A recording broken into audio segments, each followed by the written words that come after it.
this is Sav. Hapon pa lang, inisip na namin na we want ribs today. So, that's what we're gonna eat. We're gonna go to a place called Rib Sarap. Nag-viral siya before because it's so good. We've been there before. We've had the ribs. But let's go! Let's go!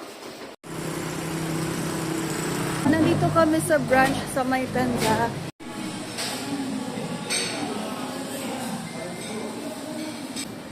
Here's the menu. Ayan. So, they have tofu, fries. Actually, madami. Tapos dito, yung sizzling specials nila with gravy. Tapos, ito ang pinunta natin. Ribs solo or ribs with Hungarian. We're gonna get this. Gutom ka na? Ilang araw mo na kini-crave to? Isang araw lang. Kahapon. Ayan.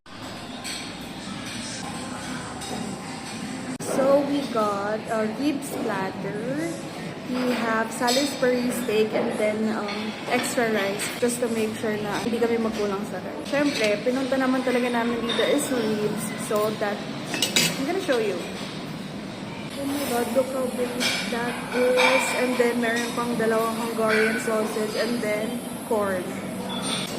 Yung Salisbury steak, ngayon ko palang matitikman. So, I'm gonna try that first. Thank you, Lord, for the food.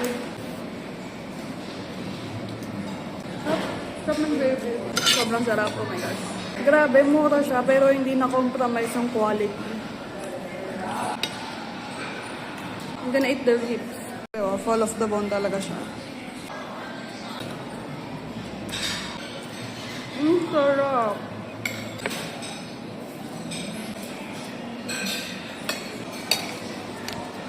Sarap.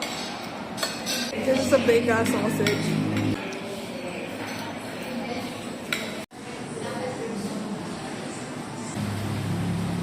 I'm so full, grabe. That's it for this video, guys. Thank you so much.